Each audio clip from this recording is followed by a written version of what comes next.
पत्रकार वार्ता बजट पर चर्चा। आज कानपुर। भारत सरकार का आम बजट सर्वव्यापी, सर्वस्पर्शी एवं समावेशी बजट है। इस बजट में देश के प्रत्येक नागरिक का ख्याल रखा गया है। उक्त बात आज पत्रकारों से वार्ता करते हुए उत्तर प्रदेश सरकार के संसदीय कार्य, शिक्षा, चिकित्सा एवं स्वास्थ्य राज्य मंत्री मयंकेश्वर शरण सिंह ने बीएनएसडी शिक्षा निकेतन में कही।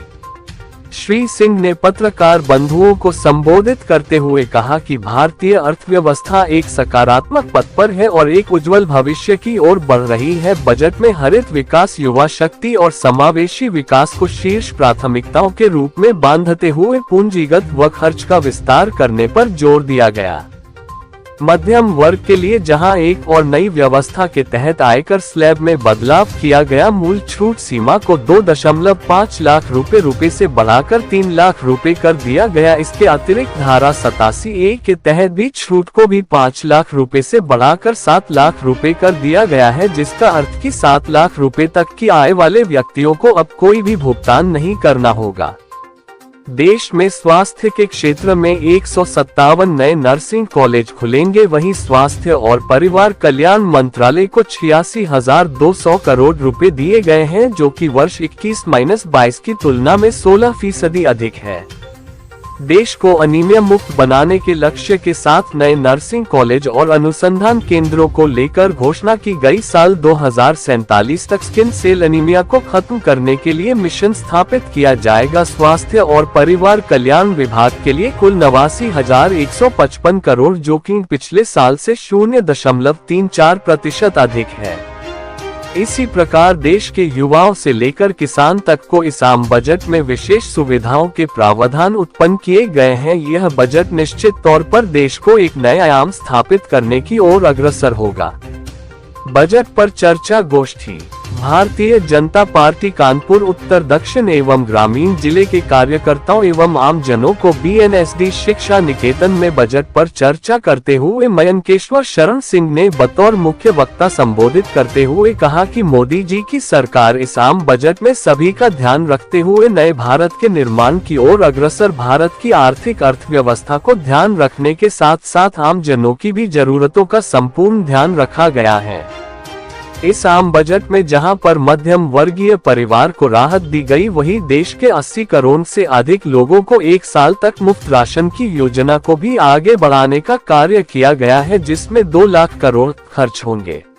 वहीं देश के युवा वर्ग के लिए नेशनल डिजिटल लाइब्रेरी की शुरुआत की जाएगी। वहीं युवा उद्यमियों को कृषि स्टार्टअप को प्रोत्साहित करने के लिए एग्रीकल्चर फंड स्थापित किया जाएगा। इसके जरिए देश का युवा वर्ग पशुपालन, डेयरी और मत्स्य पालन के क्षेत्र में अपना स्टार्टअप कर सकेंगे। इस बजट में युवाओं को अंतर्राष्ट्रीय अवसरों के लिए कुशल बनाने हेतु विभिन्न राज्यों में 30 स्किल इंडिया इंटरनेशनल सेंटर स्थापित करने की भी योजना तैयार की गई है। पत्रकार वार्ता एवं बजट पर चर्चा संगोष्ठी में प्रमुख रूप से भाजपा उत्तर जिला अध्यक्ष सुनील बजाज, कृष्ण मुरारी शुक्ला, बीना आर्या, श्रीमती नीलिमा कटियार, सुरेंद्र मैथानी, सलिल विश्नोई, भूपेश अवस्थी, वेणु रंजन भदौरिया, सुरेश अवस्थी, संतोष शुक्ला, अवधेश सोनकर, वीरेश त्रिपाठी, जितेंद्र शर्मा, परमानंद शुक्ला, गौरव पांडे, अनुराग शुक्ला, प्रमोद विश्वकर्मा, मनु गोयल, शिवांग मिश्रा सहित सैकड़ों कार्यकर्ता एवं आमजन उपस्थित रहे। इनकम टैक्स स्लैब था वो 7 लाख रुपया हो गया है, और जो पुराना रजीम है उसको भी बहुत ही सरल करके पहले 6 स्लैब से 5 स्लैब कर दिए गए हैं, और 7 लाख रुपए तक का जो, और ये हर व्यक्ति के ऊपर निर्भर है कि वो कौन सा रजीम, पुराना रजीम चूज करना चाहता है या नया रजीम चूज करना चाहता है। नए रजीम में 7 लाख रुपए तक के आमदनी पे किसी भी प्रकार का 0 इनकम टैक्स है, और ये मेरे ख्याल से मध्यम वर्ग के लिए एक बहुत बड़ी उपलब्धि है। इस बजट में व्यापारियों के लिए क्या खास किया गया है? देखिए, इसके लिए भी एक स्पेशल वो बनाया गया है। व्यापारियों को निवेश में जो सरकार पूरी तरीके से सहायता देने के तैयार है, और काफ़ी पैसा उसमें रखा गया है। लेकिन सर, जो एक्सपर्ट है वो कह रहे हैं कि बजट में आम जनता के लिए कुछ खास नहीं है। नहीं, ये एक्सपर्ट की राय नहीं है, ये खाली विपक्षियों की राय है। सर व्यापारियों का थोड़ा दोष है इसमें, बजट को लेकर एमएसएमई सेक्टर को कुछ कम बजट दिया गया है। देखिए, एमएसएमई सेक्टर को बजट से मतलब नहीं है। बैंक से लोन लेते हैं तो उसमें तो कोई सीमा ही नहीं है। उसको बजट में रखने का कोई मतलब ही नहीं है। सर जो स्वामी का बयान है काफी विरोधाभास देश में फैल रहा है, क्या उनका जो बयान इस तरीके के उसके लिए पार्टी तय करेगी, वो पार्टी का काम है, वो पार्टी के प्रवक्ता जो भी उसको करेंगे, वो मेरा विषय नहीं है। भागवत जी के बयान में कुछ करेंगे? भागवत जी ने जो बयान दिया उस पर कुछ करेंगे? भागवत जी हमसे बहुत बड़े हैं, उनके किसी बात पे मेरा टिप्पणी करना। लेकिन सर जिस तरह एक बयान है पूरे देश में उसको लेकर उबाल है। भागवत जी के बयान पे मुझे कुछ नहीं कहना, वो मुझसे बहुत सीनियर है, बहुत वो, मुझे उसमें कुछ नहीं कहना।